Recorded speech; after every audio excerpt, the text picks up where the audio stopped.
The contact appeared on my scanner at 0311 shipboard time, and my first thought was instrument error. I was 3 weeks into a memorial survey of the Sol corridor, a standard Dominion archival run, the kind assigned to senior catalogers with clean records and no ambition left to waste on frontier postings. Sol was a dead system. It had been dead for 847 years, confirmed by 3 independent survey teams, ratified by the Grand Archive, and filed under Extinction Class 4, Civilizational Collapse, Cause Unknown. The humans were a footnote. A 9-page entry in the Dominion's Registry of Terminated Species, cross-referenced with 3 trade advisories warning ships away from the inner system's debris fields.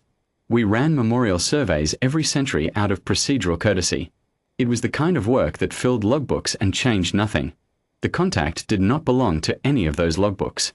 I ran the diagnostic twice. The Ledger of Certainties was a 200-meter survey vessel, not a warship. Her sensors were calibrated for geological sampling and atmospheric readings, not tactical identification. But even a survey sensor knows the difference between a comet and a structured object 4 kilometers long. 4.1 kilometers, by the 3rd reading. Bow to stern. I pulled the visual feed and sat very still for a long time. It was black against the star field, not the flat black of dead metal, but the deep, absorptive black of a hull that had been eating light for centuries. The profile was wrong for any Dominion ship class. It was wrong for any ship class in the archive.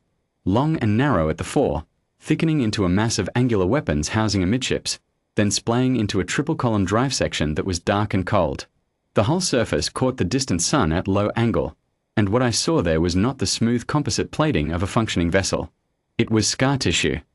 8 centuries of micro-impacts had textured every visible surface into something that looked less like engineering and more like geology.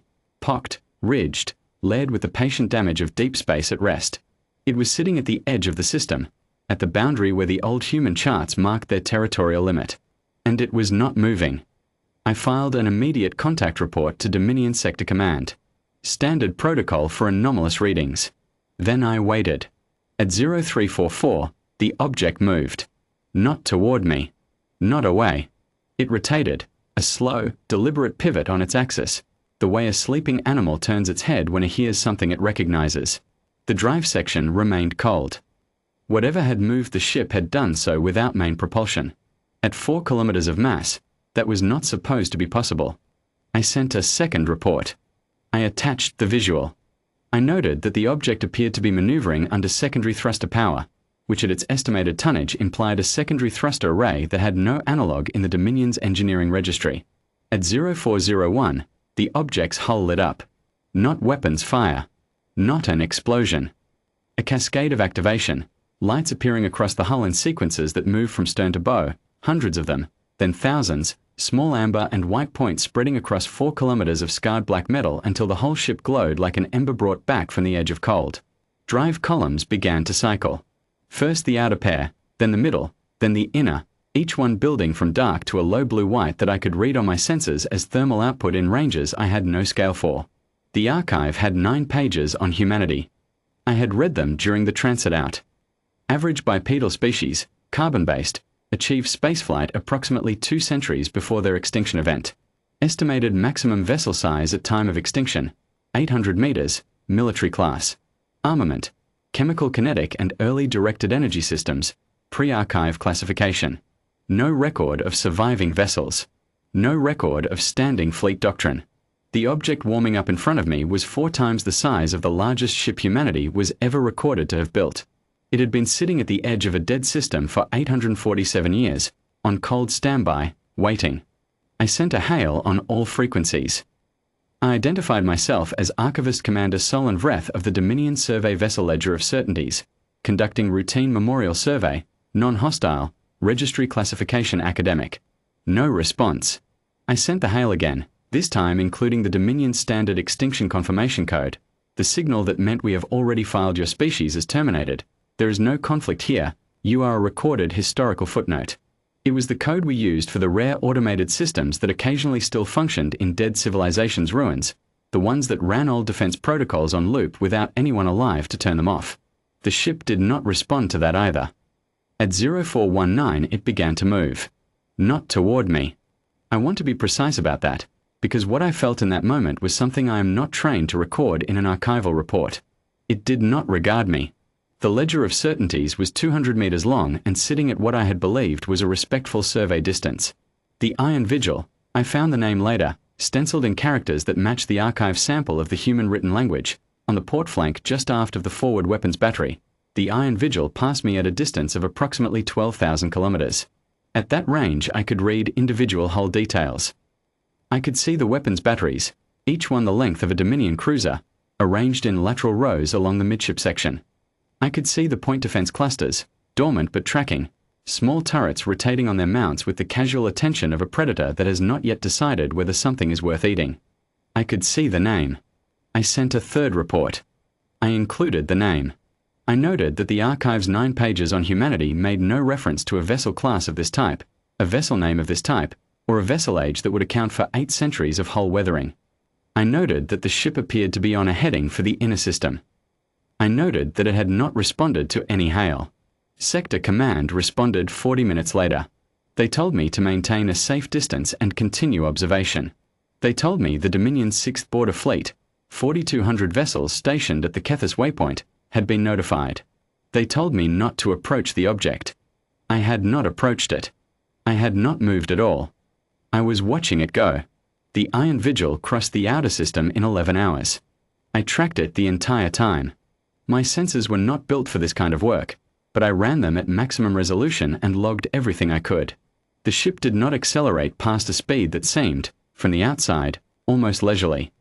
I calculated later that it was traveling at approximately 14% of light speed, which, for an object of that mass, under sustained thrust, implied an energy output that I could not source to any drive technology in the Dominion's engineering archive. At 14% of light speed, the transit time from the system boundary to the inner planets was 11 hours. It did not slow down for the debris fields. It moved through them the way a large animal moves through tall grass, not quickly, not carelessly, but without the concern of something that expects the grass to stop it. At R7, the 6th Border Fleet arrived at the system boundary. I watched that too. Fleet Commander Orith Besloon had 4,200 ships and a standing order to intercept anomalous contacts in Dominion-administered space. The Sol Corridor was Dominion-administered space. The fleet came out of transit in formation, standard interdiction posture, 3 concentric rings, capital ships to the fore. It was the largest single deployment I had ever seen in person. From my position, it filled the scanner screen like a wall. The Iron Vigil did not alter course. Fleet Commander Besloon broadcast a formal interdiction order on all channels. Dominion Authority, classified contact, stand down and submit to inspection. He broadcast it in 17 languages, including the sample vocabulary from the archive's 9-page human entry. He gave the contact 30 minutes to respond. At 29 minutes, with no response received, the 6th Border Fleet opened fire. I am an archivist. I have no tactical training. What I recorded in my log for the next 40 minutes is necessarily incomplete, because I do not have the vocabulary for all of it.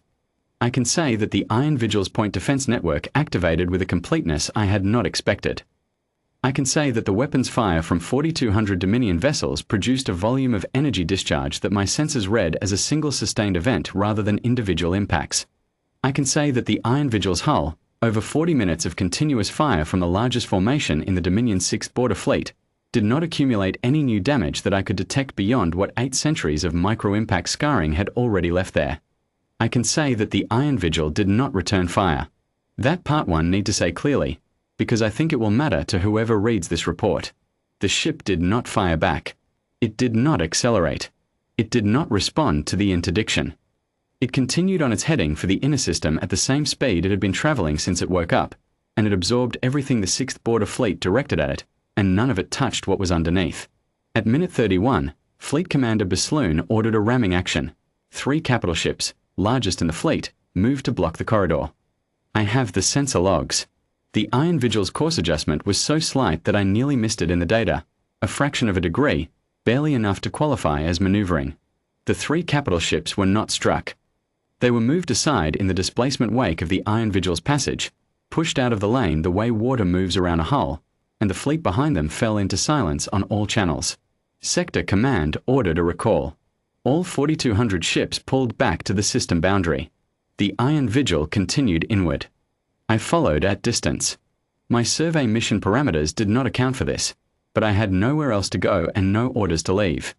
I watched it pass the outer gas giants, massive amber and grey spheres the humans had named in their archive entries, names the Dominion had replaced with catalogue numbers when we ratified the extinction filing. The Iron Vigil passed each one at the same unhurried speed. If it was scanning the system, I could not detect the emission. If it was broadcasting, it was on a frequency my sensors could not reach. At hour 19, it reached the inner system. There is very little left there.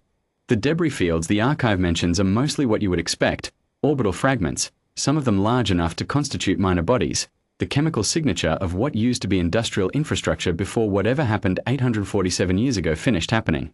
The third planet is present. The archive calls it Earth. The catalogue calls it Solar I, status, barren, atmosphere degraded, surface uninhabitable, survey priority, low. The Iron Vigil parked in orbit above it. I mean that precisely. It reduced speed over the course of about 2 hours and settled into a stable orbit, the first time it had moved at anything less than cruise speed since it powered up. It oriented with its bow facing the planet. It sat there. I watched it sit there for 6 hours. At hour 6, its communications array. I only identified it as a communications array after the fact, because the architecture was nothing in the archive, activated and broadcast a single sustained signal. Duration, 40 seconds. Frequency, not in any band the Dominion uses. I recorded it. I have attached the recording. I do not know what it says. I do not know who it was addressed to. Then the Iron Vigil powered its drives back to cruise speed and came back out of the inner system on the same heading it had arrived on, back toward the system boundary, back toward the edge where it had been sitting for 847 years. It passed me again at 12,000 kilometers. Same distance as before. Same absence of acknowledgement. I could see the name again in the low sun angle light. I could see the weapons batteries, still deployed, still tracking. I could see the point defense turrets, still rotating.